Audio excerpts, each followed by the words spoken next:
ಈ ಹೋರಾಟ ಏನಿದೆ ಮಾನವೀಯತೆ ಹೋರಾಟ, மனிதாபிமான ஒரு போராட்டம். 26 ஆண்டுகளாக பெண்டிங்கில் இருக்குது. அந்த வேதனை, துடிதுடிப்பு, அந்த மன சஞ்சலம், நாளுக்கு நாள் இன்னைக்கு ஆகுமா நாளைக்கு ஆகுமா எப்போ ஆகும் அப்படின்னு சொல்லிட்டு ஒரே மனப்புழக்கத்திலேயே டிப்ரெஷன்ல சென்றிருந்து பல ஆயிரக்கணக்கில் தொழிலாளர்கள் மடிந்திருக்கிறாங்க. அவங்களுக்கெல்லாம் நம்ம இந்த நேரத்தில் அவங்களுடைய ஆத்மா சாந்தி அடையும். இது எதுக்காக சொல்ல வரேன்னு சொன்னா, தொழிலாளிக்கு தொழிலாளி நண்பனா தான் இருக்கணும், துரோகியா இருக்கக்கூடாது. அப்படிப்பட்ட ஒரு துரோகத்தினுடைய விளைவு தான் இன்னைக்கு நீங்க 25 வருஷமா கஷ்டப்பட்டு இருக்கிறதுக்கான முக்கியமான காரணம். யாரோ ஒரு சில தொழிலாளிகளுடைய சுயநலத்துக்காக உங்களை எல்லாரையுமே அடகு வச்சுட்டாங்க வெளிநாட்டுக்காரங்கிட்ட. அவங்க சந்தோஷமா இருக்கிறாங்க இன்னைக்கு. இது அன்னைக்கு உங்களுக்கு தெரியல. அன்னைக்கு 2003 என்ன திட்டம் இருந்துச்சு, தொழிலாளிகளுக்கு விஆர்எஸ் கொடுத்த உடனே வேலையும் கிடைக்குது, உங்களுக்கு பணமும் கிடைக்குது உங்களுக்குன்னு ஆசாவார்த்தை காமிச்சாங்க. 2003 குளோபல் டெண்டர் விட்டுறான் எஸ்டிபிபி தான் நீங்க எல்லாம் விஆர்எஸ் கொடுத்துருங்க அப்படின்னு சொல்லிட்டு இவங்களே டேபிள் போட்டு உங்ககிட்ட சிக்னேச்சர் வாங்கி விஆர்எஸ் செட்டில்மெண்ட் பண்ணிட்டு போயிட்டாங்க.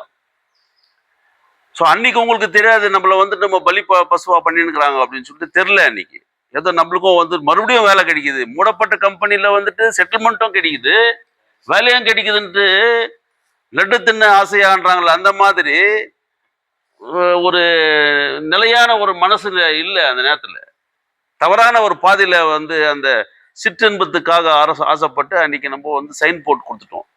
அதனால உருவாக்கப்பட்டது தான் இந்த கோஆபரேட்டிவ் சொசைட்டிஸ். இந்த ஊருடைய நிலைமை என்ன, அதை நம்ம எதிர்க்கணும், தடுக்கணுன்றதுக்காக தான் 72 மணி நேரம் டைம் கொடுத்தோம். We have given 72 hours time. If you do not give us an appointment with the honorable minister for Kishan Reddy, mines minister, we will go for hartal போட்டுக்கிறதுல. இந்த மாதிரியான லெட்டர் யூனியன் மினிஸ்ட்ரி ஆஃப் மைன்ஸுக்கு நம்ம கொடுத்தது வெறும் நமக்கு மட்டும் அது தெரிஞ்ச விஷயம் கிடையாது. இன்னைக்கு நேஷனல் லெவல்ல யாராருக்கு போய் சேரணுமோ அது எல்லாருக்குமே போய் சேர்ந்துச்சு. Right from the prime ministers of this country. Narendra மோடிக்கு போயிருக்குது லெட்டர். 10 முறை அனுப்பியிருக்கிறோம், ஒரு முறை 2 முறை இல்லை. வெறும் லெட்டர் மட்டும் இல்லை, இமெயில் அனுப்பிச்சிருக்கிறோம். அவங்களுடைய கான்டாக்டுக்கு தேவையான எல்லாருக்கும் அனுப்பியிருக்கிறோம். எல்லாத்துக்கும் மேலே நாம் நம்பிக்கொண்டு இருக்கக்கூடிய தலைவர், முன்னாள் பாரத பிரதமர் திரு HD தேவேகவுடா அவர்களை நான் சந்திச்ச போயிட்டு.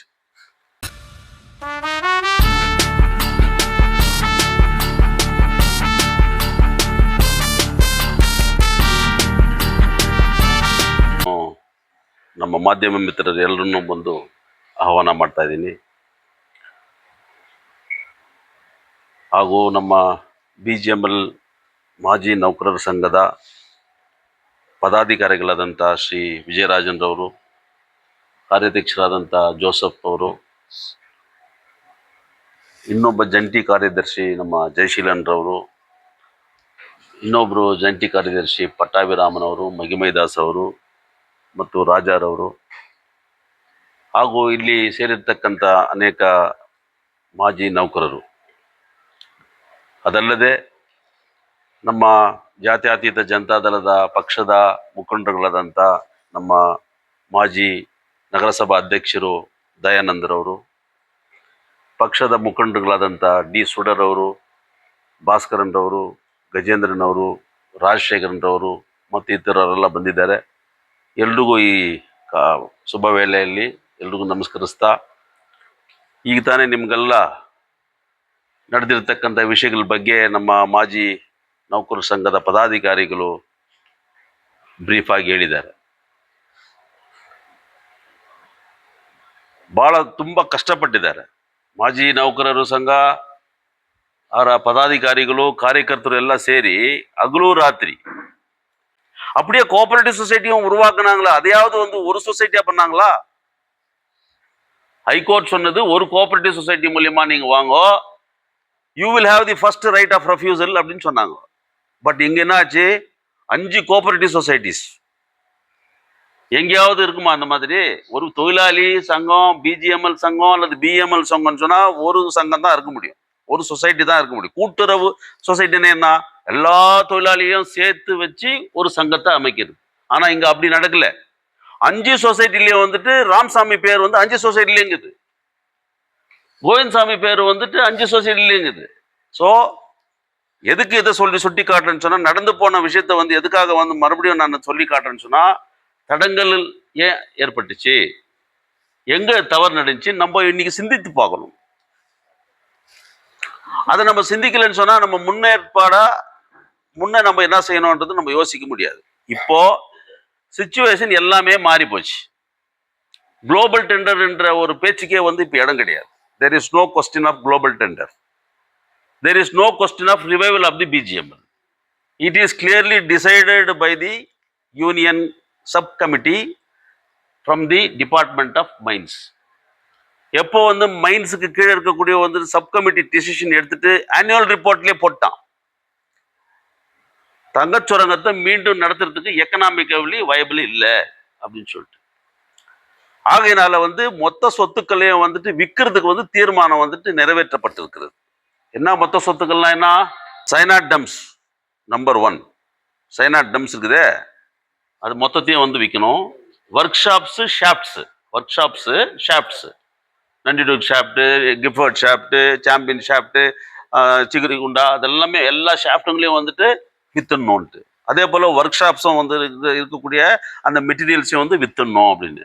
இதெல்லாம் வந்துட்டு எதுக்கு சொல்றேன்னு சொன்னா, it is the policy of the government, அரசாங்கத்தினுடைய கொள்கை. எப்போ வந்து ஒரு கம்பெனி மூடப்பட்டிருக்குதோ அந்த கம்பெனியால ஏற்பட்டிருக்கக்கூடிய கடன் ஆரம்பத்துல வந்து 2001 வந்துட்டு கடன் இருந்தது வந்து ஒரு 538 கோடி, அவ்வளவுதான். இன்னைக்கு 1768 கோடி ஆகிது. 1768 crores லைபிலிட்டி இருக்குது பிஜிஎம்எல் மேல. ஸோ அவனுடைய யோசனை எல்லாமே மினிஸ்ட்ரி ஆஃப் மைன்ஸ்ல இந்த செட்டில்மெண்ட் எப்படி பண்றது, இந்த லைபிலிட்டி எப்படி பண்றதுன்னு தான் யோசிக்கிறானே தவிர உங்களுடைய பிரச்சனையை பத்தி எதுலையுமே அங்க பாயிண்ட் வரல. தொழிலாளிகளுக்கு கிடைக்க வேண்டிய அந்த settlement honourable high court of Karnataka வந்து ஜட்ஜ்மெண்ட் கொடுத்துருக்குது இல்லையா, 2003 வந்து பரிந்துரை கொடுத்துருக்குது இல்லையா, இது எதையுமே வந்துட்டு கண்டுக்கல. பிளஸ் தொழிலாளிகளுக்கு வந்து எஸ்டிபிபி செட்டில்மெண்ட் ஆகுது, வீடுங்களுக்கு வந்து டெபாசிட் கட்டினா நம்மள அடுத்த நாளே வந்து நம்மளுக்கு அக்கு பத்திரம் கொடுத்துருவாங்கன்னு நினைச்சோம். அதே போல வந்து டெபாசிட் பணத்தை நீங்க கட்டிட்டீங்க. உங்களுக்கு அக்கு பத்திரம் கிடைச்சிச்சா? ஒரு பேப்பரு பொசஷன் சர்டிபிகேட் கொடுத்துட்டு போயிட்டானுங்க. அந்த பொசஷன் சர்டிபிகேட் வச்சுட்டு நீங்க எங்கேயும் போயிட்டு பேங்க்ல வந்து கடன் கூட வாங்க முடியாது. அதை அடமானம் வைக்கத்தான் வச்சா கூட பணம் கிடைக்காது. ஸோ அப்படிப்பட்ட ஒரு நிலைமையால வந்துட்டு இன்னைக்கு மத்திய சர்க்காரு சுரங்க அமைச்சகம் வந்துட்டு தொழிலாளிகளுக்கு சேர்க்க வேண்டி எந்த விதமான பாக்கியம் வந்துட்டு அந்த சப்கமிட்டில இல்லையேன்ற ஒரு கோபத்துல தான் இந்த போராட்டத்தை நம்ம அறிவிக்கணும்னு சொல்லிட்டு பண்ணோம். இந்த போராட்டத்தை அறிவிச்சுட்டு அவங்களுக்கு மத்திய சர்க்காருக்கு தெரிவிக்கணும், நீ ஹைகோர்ட்ல போட்டுக்கிற பெட்டிஷன், அந்த பெட்டிஷன்ல வந்து தொழிலாளிக்கு சேர்க்க வேண்டிய துட்டு என்ன இருக்குதோ பாக்கியை வந்து அதுல சேர்த்துக்கோ. நான் விற்கிறேன், விற்கும்போது அதுல வரக்கூடிய பணத்துல முதலாவதாக இருக்கக்கூடிய தொழிலாளிகளுடைய பாக்கியை நான் கொடுக்குறேன் அப்படின்னு சொல்லிட்டு போடு. நீ எதை வேணா வித்துக்கோ. ஏன்னா இப்போ வந்து நம்ம உடம்புல சக்தி இல்லை, மறுபடியும் வந்து மைன்ஸ்ல போயிட்டு வேலை செய்யறதுக்கு யாருக்காவது தெம்பு இருக்குதா? உடம்புல முடியுமா? நினைச்சு கூட பார்க்க முடியாது. நீங்க மட்டும் இல்லை, வரக்கூடிய ஜென்ரேஷன், இன்னைக்கு இருக்கக்கூடிய யங்கர் ஜென்ரேஷன் கூட மைன்ஸ்ல போயிட்டு வேலை செய்யறதுக்கு முடியாது. ஸோ அப்படிப்பட்ட ஒரு காலகட்டத்தில் at least the matter should have been taken up at the appropriate level. அந்த ஒரு டிசிஷனை வந்துட்டு அவங்க எடுத்ததுல இந்த தொழிலாளிக்கு சேர்க்க வேண்டிய எந்த பாக்கியம் இல்லை, எஸ்டிபிபி எம்ப்ளாயிஸ்க்கு கொடுக்க வேண்டிய வீடுங்களும் இல்லை, ஏறத்தாழ 7000 வீடுங்கிறது அந்த வீடுங்களுக்கும் வந்து உரிமை பத்திரத்துக்கு கொடுக்க வேண்டிய எந்த விதமான ஏற்பாடும் பண்ணல. இப்படி எதையுமே வந்து இவங்க செய்யாத வெறும் விற்கிறதுக்கு மட்டும் வந்து ஹைகோர்ட்ல வந்து அப்ளிகேஷன் போட்டுக்கிறாங்க. இது 2 மட்டுமே விற்கிறதுக்கான ஹைகோர்ட்ல அப்ளிகேஷன் இல்லை. இது 2 போட்டு வித்துட்ட பிறகு the next question என்ன வரும் தெரியுமா? Land parcel. லேண்ட்னா என்ன? நீங்க வசிக்கிறீங்களே வீடு, அந்த வீட்டோடு சேர்த்து நிலத்தை அப்படியே வந்து நெக்ஸ்ட் வித்துறது. அப்படி ஒரு காலகட்டம் வந்துட்டு அந்த நிலத்தை விற்கிற ஒரு காலகட்டம் வந்துச்சுன்னா அப்போ உங்களுக்கு வீடு இருக்குமா? யாருக்கு அந்த ஆக்ஷன்ல வந்து அந்த நிலம் போதோ அவங்களுக்கு தான் வந்து அந்த வீடுங்களும் சொந்தமாகும். It is a very dangerous precedent. ಅಪಾಯಕಾರವಾದ ಒಂದು ವಿಷಯ ಇದು. இடி வீடை சேர்த்து யாரோ ஒரு 3வது மனுஷனுக்கு வித்துட்டானா அப்ப வாழ்ந்து நிற்கிற மக்களுடைய நிலைமை என்ன? ஏறத்தாழ 100 ஆண்டுக்கு மேல வந்துட்டு நம்ம பரம்பரையா வாழ்ந்துக்கிற வீடு நம்மளுக்கு இல்லை அப்படின்னு சொல்லிட்டு வரும்போது what will be the fate of our families? ஏற்கனவே நாங்க டெல்லியில வந்து 2 முறை போயிட்டு மீட்டிங் பண்ணிட்டு வந்திருக்கிறோம். குமாரசாமி நம்மளுடைய மத்திய அமைச்சர், எங்களுடைய தலைவர், அவரு மூலமா வந்து நாங்க 2 முறை வந்து மீட்டிங் பண்ணிட்டு மினிஸ்ட்ரி ஆஃப் மைன்ஸ் கிட்ட வந்துட்டு நாங்க டிஸ்கஷன் பண்ணோம். இதுன்னு சொல்லும்போது ஜாயிண்ட் செக்ரட்டரி கிட்ட மட்டும்தான் எங்களுக்கு அப்பாயின்மெண்ட் கிடைச்சிச்சு. யார் joint secretary? Who is the managing director of the BGM. பிஜிஎம்லுடைய மேனேஜிங் டைரக்டர் மிஸ்டர் வாஜ்பாய் கிட்ட மட்டும் தான் எங்களுக்கு அப்பாயின்மெண்ட் கிடைச்சிச்சு. 2 முறையும் வந்து அவரும் வந்து நல்ல மாதிரி தான் பேசினாரு. தொழிலாளிக்கு விரோதமா எதுவுமே வந்து ஒரு வார்த்தை கூட உள்ள. ಇದು ಸೆಟಲ್ಮೆಂಟ್ ನಮ್ಮ ನಿಶ್ಚಯ ಮಾಡಲ್ಲ, ದೇರ್ ಇಸ್ ನೋ ಪ್ರಾಬ್ಲಮ್, ಖಂಡಿತವಾಗಿ ನಾವು ಮಾಡೋಣ, ಇದನ್ನ ಮಾಡಿಕೊಡ್ತೀವಿ ಅಂತ ಒಂದು ಆಶ್ವಾಸನವನ್ನು ಕೊಟ್ಟಿದ್ದ ಮೇಲೆನೆ நம்மளுக்கு ஒரு நம்பிக்கை வந்துச்சு. இந்த நம்பிக்கையை வந்துட்டு கண்டிப்பா வந்துட்டு நம்மளுக்கு வேலை ஆகும் அப்படின்ட்டு யோசனை பண்ணிக்கிற நேரத்துல தான் இவங்க என்ன பண்ணாங்க, நம்மளுக்கு கிடைச்ச ஹைகோர்ட் ஜட்ஜ்மெண்ட்டை வந்துட்டு போயிட்டு ஸ்டே பண்ணிட்டாங்க. ஹைகோர்ட்ல என்ன பேமெண்ட் பண்ணணும்னு சொல்லிட்டு ஆர்டர் ஆச்சோ அதை போயிட்டு ஸ்டே பண்ணிட்டாங்க. ஸ்டே பண்றது கூட யார் காரணம்? நம்ம சொந்த ரத்தங்க தான். அவங்க போயிட்டு கண்டெம்ட் பெட்டிஷன் போட்டாங்க. சரி, எப்போ வந்து நீ அரசாங்கத்து மேல வந்து கண்டெம்ட் பெட்டிஷன் போச்சு, அவன் சும்மா உட்காந்துவானா? அவன் டியூட்டி அவன் பண்ணணும் இல்ல. வந்தாங்க, ஸ்டே பண்ணிட்டாங்க நம்மளுக்கு. ஸோ அந்த ஸ்டே ஒடிக்கிறதுக்காக வந்து நம்ம 3 இயரிங்கா வந்து நம்ம அட்வொகேட் சன்னமாளிகை வந்து முயற்சி பண்ணிருக்கிறார். அந்த 3 இயர்லிங்களை வந்து நம்மளுக்கு வாதம் பண்றதுக்கான ஒரு வாய்ப்பு கிடைக்கல. ஸோ இது விஷயமா கூட வந்து நம்ம சீஃப் ஜஸ்டிஸ்க்கு வந்துட்டு நம்ம தெரிவிச்சிருக்கோம். ஸோ அதுவும் வந்துட்டு நம்மளுக்கு அந்த கோர்ட் மூலியமா கிடைக்க வேண்டிய ஜட்ஜ்மெண்ட் நம்மளுக்கு சாதகமாக அமைஞ்சிச்சுன்னா அது வேற விஷயம். ஆனாலும் மத்திய சர்க்காருக்கு நம்ம கிட்ட துணை நிற்கணும். அப்படி மத்திய சர்க்கார் துணை நிற்கலாம் கஷ்டம் ஆகுதுன்னு சொல்றதுக்காக தான் இந்த போராட்டம் பண்றதுக்கு முன்னாடி வந்துட்டு அவங்க கிட்ட ஒரு அப்பாயின்மெண்ட் வாங்கணும் அப்படின்றதுக்காக யாருக்கிட்ட? செக்ரட்டரிஸ். உங்களுக்கு எல்லாம் தெரியும், செக்ரட்டரிஸுங்களுக்கெல்லாம் வந்து இதை பத்தியெல்லாம் வந்து எந்த விதமான யோசனையும் கிடையாது. செட்டில்மெண்ட் பண்ணணுன்றது யோசனை எல்லாம் கிடையாது. வெறும் அவங்களுக்கு கடன் தீக்கணும், அந்த லைபிலிட்டிஸை தீக்கணும், அதுக்கு வித்தெல்லாம் போயிடலாம். இவங்களுக்கு தான் எதுவுமே கொடுக்க வேண்டியது இல்லையே, எல்லாமே செட்டில்மெண்ட் ஆயிடுச்சு அப்படின்னு சொல்லிட்டு அவங்க அந்த மாதிரி ஒரு மெதப்பில் இருக்கிறாங்க. So this is not to be acceptable fact. So நம்மளுக்கு கிடைக்க வேண்டியதை வந்து செக்ரட்டரிஸுங்க முடிவு பண்ண மாட்டேன்றாங்க. ஸோ அதனால தான் செக்ரட்டரிஸுங்களெல்லாம் வந்து விட்டுட்டு எலெக்டட் ரெப்ரசன்டேட்டிவ், யாரு எலெக்டட் ரெப்ரசன்டேட்டிவ், ஒரு பார்லிமெண்டரி மெம்பர் பிளஸ் வந்து union minister for mines Kishan Reddy கிட்ட நேருக்கு நேர் உட்காரலாம், அந்த அப்பாயின்மெண்ட்டை ஃபிக்ஸ் பண்ணுங்க அப்படின்னு சொல்றதுக்காக தான் நம்ம முயற்சி பண்ணோம். அந்த முயற்சி வந்துட்டு பலன் கொடுக்கக்கூடிய வகையில நம்மளுடைய வேலைப்பாடுகள் இருந்துச்சு. தொழிலாளிகள் மத்தியில வந்து பரபரப்பா வந்துட்டு இதுல நம்ம கலந்துக்கணும், இந்த கடைசியா வந்து இந்த ஒரு போராட்டத்தில் கலந்துக்கணும்னு சொல்லிட்டு ஒரு எண்ணம் உத்பவம் ஆகிக்கொண்டு இருக்கக்கூடிய நேரத்துல நாங்க என்ன பண்ணோம், நம்மளுடைய கடமையை வந்துட்டு தேவகவுடா கிட்ட மீட் பண்ணி அவர் மூலியமா இதை பத்தி பேசின பிறகு அவர் உடனே ಕುಮಾರಸ್ವಾಮಿ கிட்ட பேசிட்டு ಕುಮಾರಸ್ವಾಮಿ வந்து கிஷன் ரெட்டி கிட்ட பேசினார், மைன்ಸ್ மினிஸ்டர் கிட்ட. ಏನ್ರಿ ಇದು ಈ ತರ ಏನೋ ನಡೀತಾ ಇದೆಲ್ಲ, ಇಮಿಡಿಯೇಟ್ ಆಗಿ ಅದನ್ನ ಅಟೆಂಡ್ ಮಾಡಿ அப்படின்னு சொல்லிட்டு பேசின பிறகு the honourable minister for mines Shri Kishan Reddy has called our member of parliament. நம்மளுடைய எம்பிக்கு வந்துட்டு ஃபோன் பண்ணி ஏன் இதோ வாட் இஸ் த மேட்டர், ஏனாಗ್ತಾ ಇದೆ அப்படின்னு சொல்லிட்டு கேட்ட பிறகு அவரும் நம்ம ஆனரபிள் மெம்பர் ஆஃப் பார்லிமெண்ட்டும் வந்து மறுபடியும் அது சொல்லியிருக்கிறார். Already I have discussed this matter with you sir, I will come and personally meet you அப்படின்னு சொல்லிட்டு அதன் அடிப்படையில் member of parliament Shri Mallesh Babu அவர்களுக்கு 4ஆம் தேதி மினிஸ்டர் ஃபார் மைன்ஸ் வந்து அப்பாயின்மெண்ட் கொடுத்துருக்கிறார் டெல்லியில். ஸோ ஒன்ஸ் அவருடைய அப்பாயின்மெண்ட்ல வந்து இந்த டிஸ்கஷன் எல்லாம் வந்து அவர் பண்ணிட்ட பிறகு அடுத்த கட்ட மீட்டிங் வந்துட்டு பிஜிஎம்எல் எக்ஸ் எம்ப்ளாயிஸ் அசோசியேஷனுடைய லீடர்ஸ் இருக்கிறாங்களே அவங்க கிட்ட ஒரு அப்பாயின்மெண்ட் ஃபிக்ஸ் பண்ணின்னு அவர் வருவார். ஸோ இந்த 4th discussion will be very important discussion. 4th discussion ஆயிட்ட பிறகு அடுத்த கட்டமாக வந்துட்டு நாங்கள் போவோம் டெல்லிக்கு.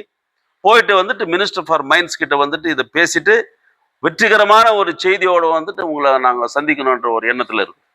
இதில் வந்துட்டு எந்த விதமான பேக் ட்ராக்கம் பண்ணுறதுக்கான இது கிடையாது. ஏன்னா நீங்கள் எப்படி காத்துனுக்கிறீங்களோ அதை விட இந்த விஷயத்தை எடுத்து நான் 1 வருஷம் ஆயிடுச்சேன்னு எனக்கு 1 வருஷமே எனக்கு பெருசாக தெரியுது.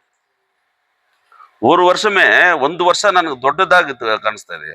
ನಮ್ಮ ಜೊತೆ ಬಂದು ಆತ್ಮೀಯವಾಗಿ ಇರ್ತಕ್ಕಂಥ ನಮ್ಮ ಸಂಸದರು, மெம்பர் ஆஃப் பார்லிமெண்ட், ஒரு ஆக்டிவ் மெம்பர், எத்தனோ முறை நம்மளுக்காக வந்து அங்கே டெல்லியில் வந்து அப்பாயின்மெண்ட்ஸ் எல்லாம் கொடுத்துட்டு விவஸ்தை பண்ணியிருக்கக்கூடிய அவருக்கும் எல்லாமே இருந்து கூட வந்து நம்மளுக்கு ஆகலையே.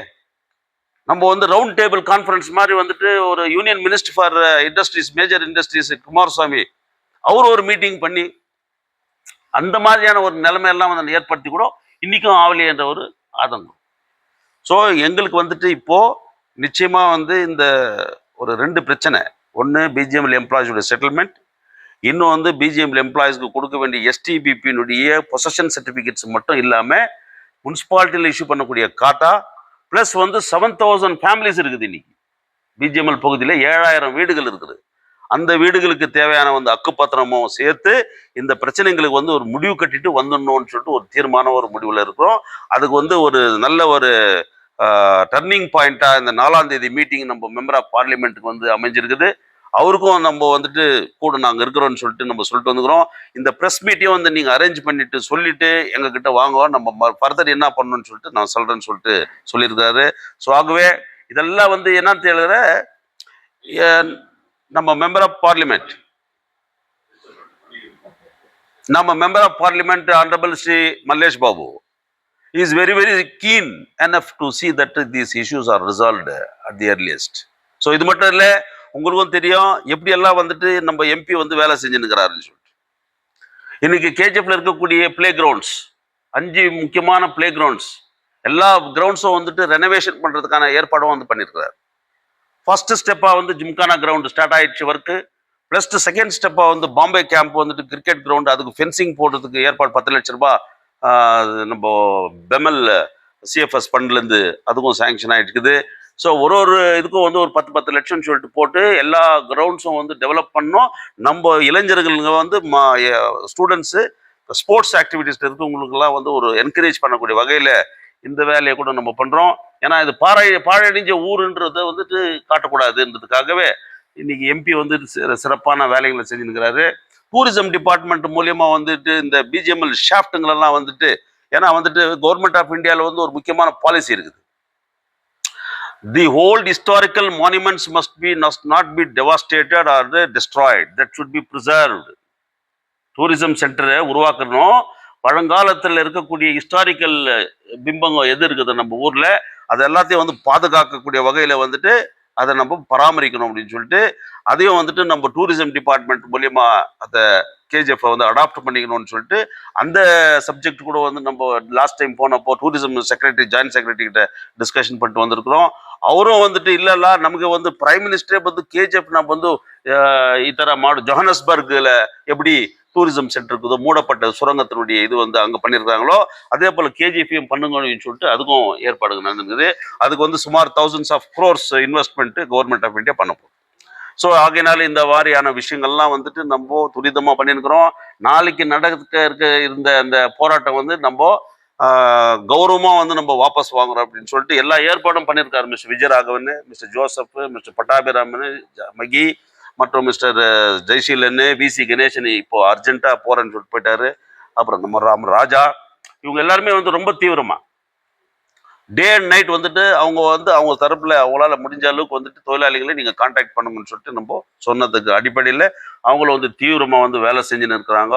அவங்களுக்கும் குடும்பம் இருக்குது, குட்டிக்குது, ரெஸ்பான்சிபிலிட்டி இருக்குது. உங்களுக்கும் வந்து நிறைய பேர பிள்ளைங்களுடைய பிரச்சனை இருக்குது, எல்லாத்தையும் வந்து பார்த்துட்டு இருக்கிறீங்க. ஸோ ஆகவே இருந்தாலும் கூட இந்த விஷயத்திலேயே வந்துட்டு 1000 பேர் இல்லைன்னா கூட 100 பேர்னா நீங்க நிக்கிறீங்க இல்லையா, அந்த ஒரு 100 பேர் நிக்கிறது தான் வந்து இந்த வெற்றிக்கான ஒரு முக்கியமான ஒரு படிக்கலா இருக்கும் அப்படின்னு சொல்லிட்டு இந்த நேரத்துல வந்துட்டு நீங்க எல்லாம் வந்து ಕಲಂದುಕೊಂಡಲ್ಗ ಮೀಡಿಯಾ ಅವ್ರಿಗೂ ಕೂಡ ಒಂದು ನನ್ನ ಧನ್ಯವಾದಗಳನ್ನು ತಿಳಿಸ್ತಾ, ಮುಂದಿನ ದಿನಗಳಲ್ಲಿ ಬಂದು ಯಾವ ರೀತಿ ಬಂದು ಮೊನ್ನೆ ತಾವು ಬಂದು ಇದನ್ನ ಪ್ರಕಟಣೆ ಮಾಡಿ ಇಡೀ ಕೆಜಿಎಫ್ ಕ್ಷೇತ್ರದಲ್ಲಿ ಸುಮಾರು 10,000ಕ್ಕಿಂತ ಹೆಚ್ಚಿನ ವ್ಯೂವರ್ಸ್ ನ ಬಂದು ನೋಡಿದ್ದಾರೆ. ಸೊ ಅದರಿಂದಾಗಿ ಇದನ್ನ ಬಂದು ತಾವು ನಿಮ್ಮ ವಿಡಿಯೋ ಮುಖಾಂತರ ಮತ್ತು ನಿಮ್ಮ ಚಾನಲ್ ಮುಖಾಂತರ ಇದನ್ನ ಎಲ್ರಿಗೂ ತಿಳಿಸ್ಬೇಕು, ಶೇರ್ ಮಾಡಬೇಕು. ನಮ್ಮ ಕೋಲಾರ ಜಿಲ್ಲೆಯಲ್ಲಿ ಎಲ್ರಿಗೂ ಇದನ್ನ ತಿಳಿಸ್ಬೇಕು. ಮತ್ತು ಪ್ರಿಂಟ್ ಮೀಡಿಯಾದಲ್ಲಿ ಕೂಡ ಇದನ್ನ ತಾವು ದಯವಿಟ್ಟು ಸ್ವಲ್ಪ ಮಾಡಿ ವ್ಯವಸ್ಥೆ ಮಾಡಿಕೊಟ್ರೆ ಇನ್ನು ನಮಗೆಲ್ಲ ಸ್ವಲ್ಪ ಉತ್ಸಾಹ ಇರುತ್ತೆ.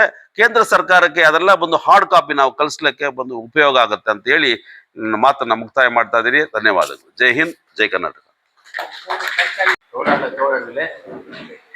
இன்று அவசரமாக இந்த முக்கிய ஊழியர்களுடைய கூட்டம் அதான் கீழேதான், அது இல்லையா கீழே அது போட்டு கூட்டத்திற்கு வருகை தந்துள்ள நம்முடைய கேஜிஎஃப் ஜேடிஎஸ் தலைவர் திரு கே ராஜேந்தர் அவர்களையும் மற்றும் ஜேடிஎஸ் தலைவர் திரு தயானந்த் அவர்களையும் மற்றும் மற்றும் நம்முடைய அசோசியேஷனுடைய செயல் தலைவர் மதிப்பிற்குரிய ஜோசப் அவர்களும் மற்றும் செயலாளர்கள் உதவி செயலாளர் ஜெய்சீலன் அவர்களையும் மற்றும் உதவி தலைவர் பட்டாபிராமன் பொருளாளர் மஜும்தாஸ் அவர்களுக்கும் மற்றும் நம்மளோடு இருந்து செயல்படக்கூடிய ராஜாமணி மற்றும் கஜேந்திரன் மற்றும் நம்ம கண்ணாயிரம் மற்றும் உள்ள தோழர்கள் அனைவருக்கும் என்னுடைய வணக்கத்தை முதற்கண் தெரிவித்துக் கொள்கிறேன். உங்களுக்கு தெரியும், நம்ம ஏற்கனவே இந்த முடிவு பண்ணோம், இந்த மாதிரி வருகிற 29ஆம் தேதி தர்ணா பண்ணோம் அப்படின்னு. ஏன் அப்படின்னாக்கா நம்ம ஒரு 3 கோரிக்கை வச்சிருந்தோம். என்னன்னு சொன்னா, இன்னைக்கு டெண்டர் விடுறதுக்கு முன்னா தொழிலாளிக்கு சேர வேண்டிய அந்த நிலுவை பணம், வீடு, அதான் வீடு செட்டில்மெண்ட், இது பண்ணிட்டு பிறகுதான் நீ மற்ற வேலை செய்யணுன்ற மாதிரி நம்ம அறிக்கை போட்டோம். அது அனைவருக்கும் தெரியும். அதே நேரத்தில் இன்னைக்கு நம்ம ஆபீஸ் பேரன் மீட்டிங்ல ஏற்கனவே நாங்கள் முடிவு பண்ணியிருந்தோம். ஏன் நான் முடிவு பண்ணதுன்னா, நம்ம ஏற்கனவே கோர்ட்டில் வழக்குன்னும் போது நம்முடைய மாண்புமிகு சென்ன மாளிகா அவர் மூலயமா வழக்கு நடைபெற்று வந்தது. உங்களுக்கு அனைவருக்கு தெரியும். ஃபர்ஸ்ட் பெஞ்சில் நமக்கு வெற்றியும் கிடைத்தது. அதே நேரத்தில் நாம் ஒரு முடிவு பண்ணோம், நாம் வெறும் அரசியல் சட்ட ரீதியாக போனால் மட்டும் நம்முடைய பிரச்சனை சால்வ் பண்ண முடியாது. அதற்காக வேண்டி நாம் ஒரு வழி எடுக்க வேண்டும். என்னவென்று சொன்னால், இன்றைக்கு நம்முடைய பாராளுமன்றம் தேர்ந்தெடுக்கக்கூடிய அவரோடு மூலியமாக இந்த மக்களால் தேர்ந்தெடுக்கப்பட்ட பிரதிநிதிகள் மூலியமாக நம்ம அணுகி நம்முடைய பிரச்சனை அந்த வழியில் நம்ம எடுத்துன்னு போகணும் முடிவு பண்ணோம். அந்த பிரகாரம் தான் நாங்கள் இன்னைக்கு எங்களோடு இருக்கக்கூடிய முக்கியமான தோழர்கள் நானும் மதிப்புடைய தலைவர்களை சந்தித்தோம். உண்மையிலே சந்தித்த பிறகு அவர் என்ன சொன்னார்னா, கண்டிப்பாக நாங்கள் உங்களோட வரோம்னு சொன்னார். அதே மாதிரி இன்ன வரைக்கும் கூட சரி, நாங்கள் வேணோட சோர்வாயிடுவோம். ஆனால் அது சோர்வு ஆகலை. ஏன்னு கேட்டால், நாம் எல்லாரும் நம்ம பார்த்துக்கிறோம், எல்லாரும் இது பண்ணிக்கிறோம். ஆனால் இருந்தாலும் இன்னைக்கு எங்களோடு இன்னைக்கு இந்த அளவுக்கு அவர் வேலை செய்து அவர் ஓய்வே கிடையாது. எங்களுக்கு ஒரு வேலை சொன்னால் அவர் தான் இந்த இதுக்கு முக்கிய காரணமே.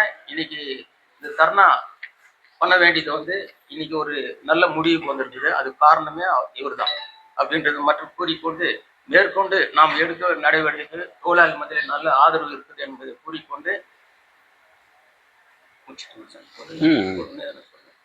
தொழிலாளிகளுக்கு தேங்க்ஸ் சொல்லுங்க எல்லாரும் வருதான். ஆனா இந்த அறிக்கை போன பிறகு இன்னைக்கு தொழிலாளி மத்தியில மிகப்பெரிய ஒரு பொது ஜனங்க மத்தியில ஏன்னு கேட்டா, நாம எந்த அரசியலையும் மற்ற எதிரும் நம்ம அவங்க மேல நம்ம எதுவும் நம்ம பழி இருப்ப.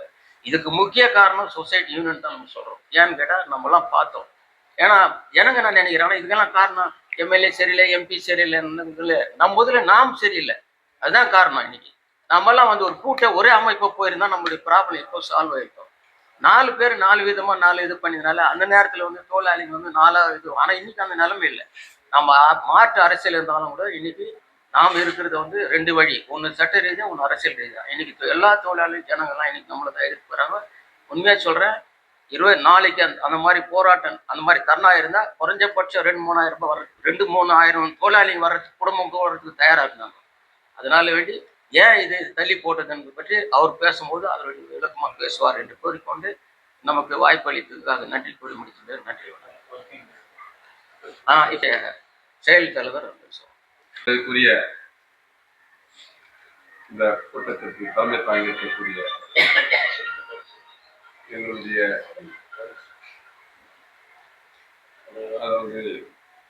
பிஜிஎம்எல் எக்ஸ் எம்ப்ளாய் அசோசியேஷனுக்கு தலைமை தாங்கி இருக்கக்கூடிய மரியாதைக்குரிய கே ராஜேந்திரன் அவர்களே, மரியாதைக்குரிய முன்னாள் எக்ஸ் பிரசிடென்ட் முனிசிபாலிட்டி ஜேடிஎஸ் தலைவர் தயால் அவர்களே, மரியாதைக்குரிய ஜேடிஎஸ் தலைவர் சுடர் அவர்களே, இன்னும் மற்றும் வந்திருக்கக்கூடிய அரசியல் தலைவர் அவர்களே, எங்களுடைய அசோசியேஷனுடைய பொதுச் செயலாளர் விஜயராகவன் அவர்களே, மரியாதைக்குரிய துணை செயலாளர் ஜெய்சீலன் அவர்களே, துணைத் தலைவர் பிரதாபி அவர்களே, பாஸ்கர் பொருளாளர் மரியாதைக்குரிய மணிமேல்ராஜ் அவர்களே, வந்திருக்கக்கூடிய எங்களுடைய தோழர்களே, உங்கள் அனைவருக்கும் வேலையிலே உங்களுக்கு நன்றி கலந்த வணக்கம் தெரிவித்துக் கொண்டு, அதே போல இந்த ஊடகங்கள் எங்களை ஊக்கப்படுத்துகின்ற பத்திரிகை ஆசிரியர் உங்களுக்கும் எங்களுடைய நன்றியை தெரிவித்துக் கொண்டு, தோழர்களே, நம்முடைய பிரச்சனை இது நாங்கள் நானும் பேசிக்கிட்டு தான் வந்துருக்குறோம். நாங்கள் எங்களுடைய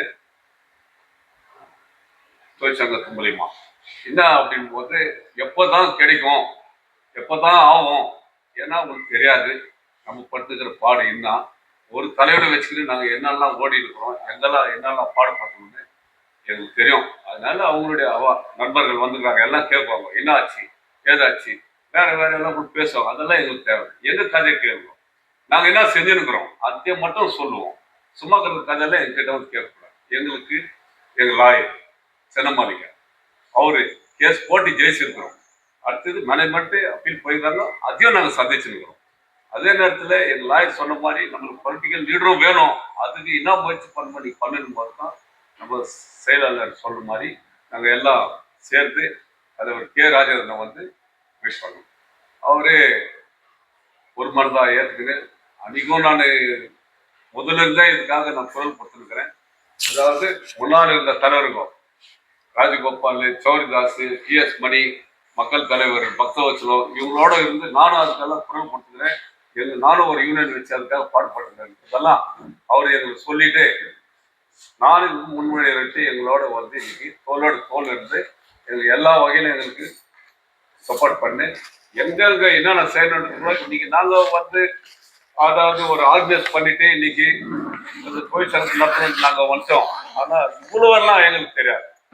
சத்தியத்துக்கு சொல்றேன், இன்னைக்கு ஒவ்வொரு லெட்டரும் ஒவ்வொரு டாக்டர் போட்டு இன்னைக்கு ஒரு மந்திரிக்கும் ஒரு செக்ரட்டரிக்கும் ஒரு அதாவது நம்ம ஹைகோர்ட்டு சீஃப் ஜஸ்டிஸ் எல்லாருக்கும் இந்த மாதிரி எல்லாம் ஒரு அறிவுள்ள வேலை செய்யறதுக்கெல்லாம் எங்களுக்கு தெரியாது.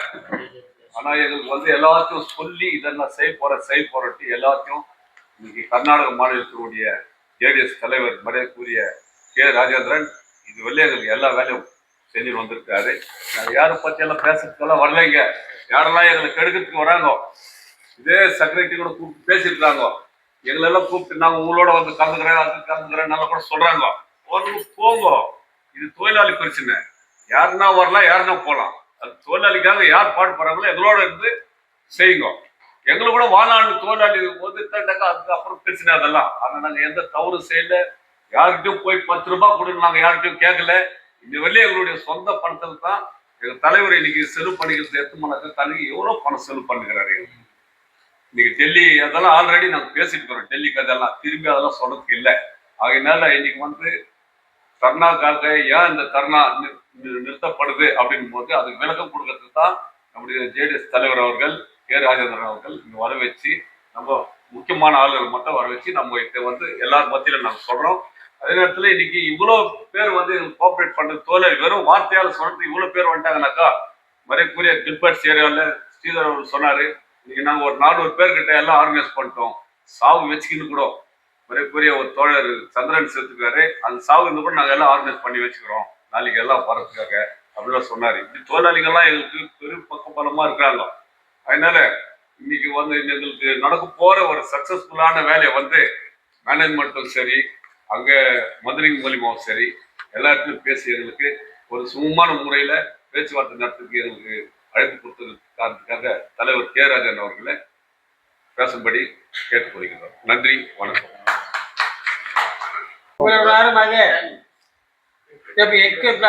சார்பாக நாங்கள் நடத்த இருந்த போராட்டத்தை குறித்தும் தோழர் JDS தங்கவேலுடைய தலைவர் கே ராஜேந்திரன் அவர்கள் எடுத்த முயற்சியும் இன்னைக்கு டெல்லி வரைக்கும் சென்று டெல்லியிலிருந்து நம்மளுக்கு ஒரு ரிப்ளை வந்துருக்கு. ரிப்ளைக்கா மறு உத்தரவு வந்து உங்களுக்கு நாங்கள் எல்லாத்தையும் செய்து கொடுக்கிறோம், இந்த போராட்டத்தை நீங்கள் தற்காலிகமாக நிறுத்திக் கொள்ளுங்கள் என்று சொல்லி MP நம்முடைய மதிப்புக்குரிய தேவகவுடா அவர்களும் மதிப்புக்குரிய குமாரசாமி அவர்களும் நமக்கு உத்தரவாதம் கொடுத்தது பேரில தற்காலிகமாக இந்த போராட்டத்தை நிறுத்தி வைக்கிறோம் என்று சார்பாக நாங்கள் இதை கூறிக்கொள்கிறோம். மீண்டும் எங்களுக்கு தடை ஏற்பட்டால் இந்த போராட்டம் தொடரும். அடுத்த கட்ட போராட்டம் இப்படி இருக்காது. எங்களுக்கு தடை செய்கிற யார் தடை செய்கிறார்களோ அவர்கள் வீட்டு முன்பாக தாய்மார்களை கொண்டு போய் நிறுத்தி போராட்டத்தை ஏற்படுத்துவோம். இன்றைக்கு கூட இந்த தர்ணா போராட்டத்தை நடக்கக்கூடாது என்று சொல்லி மேனேஜ்மெண்ட் லெவலிலும் போலீஸ் டிபார்ட்மெண்ட் லெவலிலும் எங்களுக்கு அநேக தடைகளை ஏற்படுத்தி கொண்டுகிற துரோகிகளுக்கு நாங்கள் இந்த பிரஸ் ஸ்டேட்மெண்ட் மூலியமாக எச்சரிக்கை கொடுக்கிறோம். எக்ஸ் எம்ப்ளாயிஸ் அசோசியேஷன் சார்பாக எச்சரிக்கை கொடுக்கிறோம். அது மாத்திரமல்ல, இந்த போராட்டம் இது இப்பொழுது நடக்கப்படுகிற நெகோசியேஷன் பேச்சுவார்த்தை வெற்றிகரமாக முடித்து தொழிலாளிக்கு நல்லது ஒரு முடிவை ஏற்படுத்தி தர வேண்டும் என்று சொல்லி மீண்டும் KR அவர்களுக்கு நன்றி கூறி இந்த கூட்டத்துக்கு நாங்கள் வாய்ப்புக்கு நன்றி கூறி விடைபெறுகிறோம். நன்றி, வணக்கம். டி சுடர் அவர்கள் ஒரு 2 வார்த்தை பேசிட்டு மதிப்புக்குரிய பிஜிஎம்எல் தொழிலாளருடைய தலைவர்களே, இந்த ஜனதாதள் கட்சியுடைய சீனியர் மோஸ்ட் ஜேடிஎஸ் தலைவர் ராஜன் அவர்களே, சிறப்பாக உரையாற்றிய தலைவர்கள். இந்த பிஜிஎம்எல் இஷ்யூ ஒரு வருஷமா இவர் கையில் வந்திருக்குது. ஃபர்ஸ்ட் என்ன சொல்றேன்னா, இந்த பிஜிஎம்எல் தொழிலாளர்கள் கரெக்டான ஒரு பர்சன் அவங்க கண்டுபிடிச்சாங்க. அவரு இந்த 10 நாள் அவர் பண்ண வேலைங்க எங்களுக்கு தான் தெரியும். எங்கெங்க லெட்டர் அனுப்பணும், இந்த பிஜிஎம்எல் இஷ்யூக்காக என்னென்ன செய்யணும், இந்த போராட்டத்துக்காக என்ன பண்ணணும்ட்டு ரொம்ப அருமையா லெட்டர் அனுப்பிச்சார். அந்த லெட்டர் மூலியமா இன்னைக்கு நம்மளுக்கு கிடைச்சிக்கிற ஒரு பெரிய நன்மை என்னன்னா, இந்த போராட்டத்தை நீங்க கைவிடுங்க.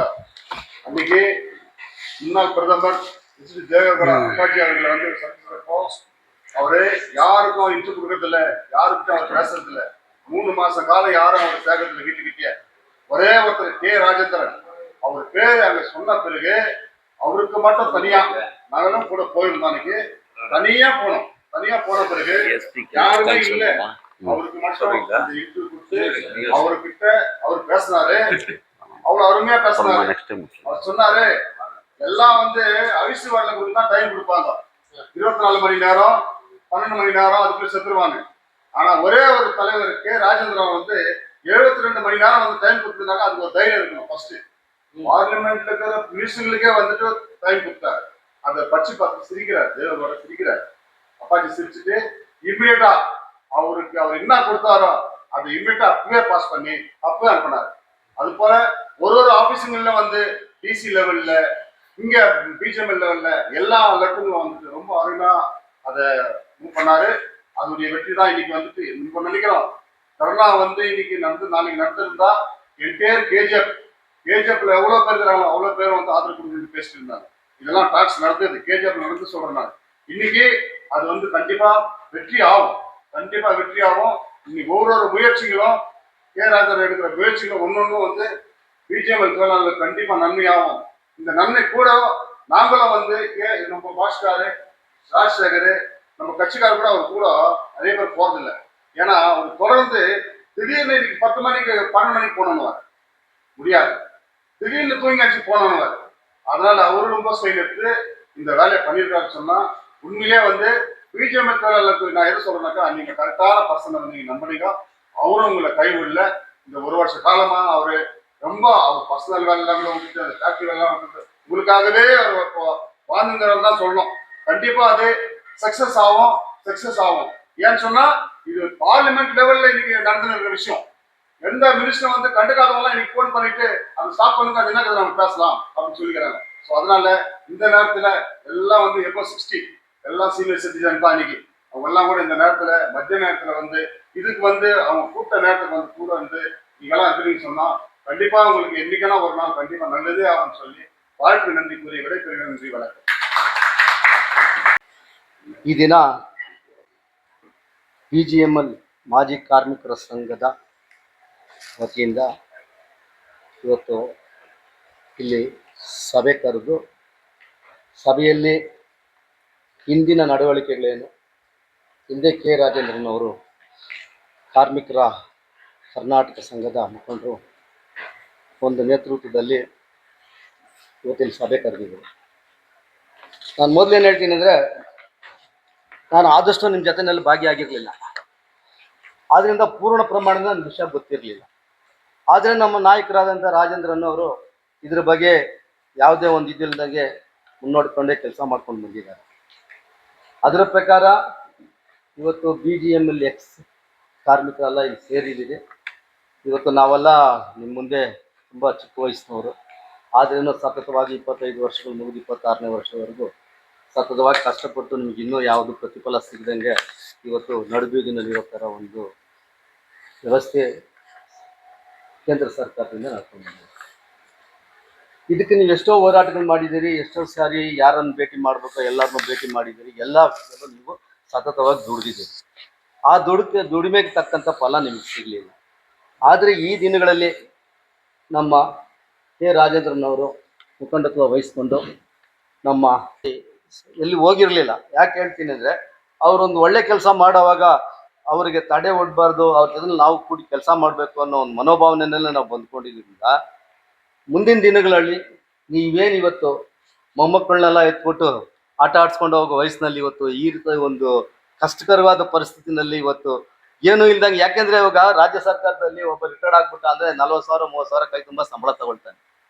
ಇಂಥ ಒಂದು ಪರಿಸ್ಥಿತಿಯಲ್ಲಿ ಇಡೀ ಭಾರತ ದೇಶಕ್ಕಲ್ಲ, ಇಡೀ ನಮ್ಮ ಇದಕ್ಕೆ ಚಿನ್ನವನ್ನು ಬಗೆದತ್ತು ಕೊಟ್ಟ ಈ ಜನರಿಗೆ ಇವತ್ತು ಇಷ್ಟು ಅನ್ಯಾಯ ಆಗಿರೋದನ್ನ ಇವತ್ತು ನಮ್ಮ ರಾಜೇಂದ್ರ ಸರ್ ಹೋಗಿ ಮೊನ್ನೆ ಅಪ್ಪಾಜಿ ಅವ್ರನ್ನ ಭೇಟಿ ಮಾಡಿ ಅಪ್ಪಾಜಿಯವ್ರ ಹತ್ರ ಎಲ್ಲ ವಿಷಯಗಳನ್ನು ತಿಳಿಸಿ ಅಪ್ಪಾಜಿಯವ್ರಿಗೂ ಮನವಿ ಮಾಡಿಕೊಟ್ಟಿದ್ದಕ್ಕೆ ಅಪ್ಪಾಜಿಯವರು ಅದನ್ನು ಓಕೆ ಅಂದಿದ್ದಾರೆ ಅನ್ನೋದು ಗೊತ್ತಾಗುತ್ತೆ. ಆಮೇಲೆ ಬಂದರೆ ನೀವು ಮೈನ್ಸ್ ಮಿನಿಸ್ಟರ್ ನಮಗೆ ನಾಳೆ ಬಂದು ಹೋರಾಟ ಮಾಡಬೇಕು, ಎಲ್ಲರೂ ಸೇರಬೇಕು ಅನ್ನೋ ಉದ್ದೇಶದಲ್ಲಿ ಇಡೀ KGF ಫುಲ್ ಟಾಕ್ ನಡೀತಾ ಇತ್ತು ಅದ್ರ ಬಗ್ಗೆ. ಇಲ್ಲ, ಎಲ್ಲರೂ ಹೋಗ್ಬೇಕು, ಅದ್ರಲ್ಲಿ ಕೂಡಬೇಕು ಅನ್ನೋ ಒಂದು ಮಾತುಕತೆ ನಡೀತಾ ಇತ್ತು. ಆದರೆ ರಾಜೇಂದ್ರ ಸಾಹೇಬ್ರವರು ಏನಲ್ಲಿ ಒಂದು ಉತ್ತರ ತಗೊಂಡು ಬಂದಿದ್ದಾರೆ, ಅದನ್ನು ಅವರು ಬಿಡಿಸಿ ಹೇಳ್ತಾರೆ ನಿಮಗೆ. ಆದ್ದರಿಂದ ಈಗ ಏನು ನಾವು ನಮ್ಮ ಮಲ್ಲೇಶ್ ಅಣ್ಣನ ಮೊನ್ನೆ IB-ನಲ್ಲಿ ಕರೆದು ಮಾತಾಡೋವಾಗಲೂ ನಮ್ಮ ಲೋಕಸಭಾ ಸದಸ್ಯರು ಹೇಳಿದ್ರು, 2 ವರ್ಷ ಸುಮ್ಮನೆ ವೇಸ್ಟ್ ಮಾಡ್ಬಿಟ್ರಲ್ಲಯ್ಯ, ಮೊದಲೇ ನೀವೆಲ್ಲ ಒಗ್ಗಟ್ಟಾಗಿ ಬಂದಿದ್ರೆ ಇದು ಯಾವತ್ತೂ ತೀರ್ಮಾನ ಆಗಿರೋದಲ್ಲ ಅಂತ ಹೇಳಿದ್ರು. ಆದ್ದರಿಂದ ನಾನು ಏನು ಹೇಳ್ತೀನಿ ಅಂದರೆ, ಈ ಒಗ್ಗಟ್ಟು ಮುಂದುವರ್ಸ್ಕೊಂಡು ಹೋಗಿ, ಇವಾಗೆಲ್ಲ ಕೆಳಗೆಲ್ಲ ಬಿದ್ದೋಗ್ಬಿಡೋ, ಕೆಳಗಡೆ ಮೇಲೆ ಹೇಳ್ತಾ ಇಲ್ಲ. ಆದ್ದರಿಂದ ನೀವು ಗಟ್ಟಿಮುಟ್ಟಾಗಿ ಕೆಲಸ ಮಾಡಿ, ಆದಷ್ಟು ಬೇಗ ನಿಮ್ಗೆಲ್ಲ ಅನುಕೂಲಗಳು ಆಗುತ್ತೆ. ಅದಕ್ಕೆ ಮುಂದಾಳತ್ವ ಏನು ನಮ್ಮ ರಾಜೇಂದ್ರ ಸರ್ ವಹಿಸಿದಾರೋ ಅವ್ರ ಜೊತೆ ನಾವೆಲ್ಲ ಒಗ್ಗೂಡಿ ನಿಮಗೇನು ಪ್ರಾಮಾಣಿಕವಾಗಿ ಸಿಗಬೇಕು ಕೇಂದ್ರ ಸರ್ಕಾರದಿಂದ ಅದನ್ನು ಸಿಗುವಂಥ ಸವಲತ್ತು ಮಾಡ್ತೀವಿ ಅಂತ ಹೇಳಿ ನನಗೆ ಅವಕಾಶ ಕೊಟ್ಟ ನಿಮ್ಮೆಲ್ಲ ಕಾರ್ಮಿಕರ ಸಂಘದವ್ರಿಗೂ ನಾನು ಅನುಕೂಲತೆ ಸಲ್ಲಿಸ್ತಾ ಇದ್ದೀನಿ.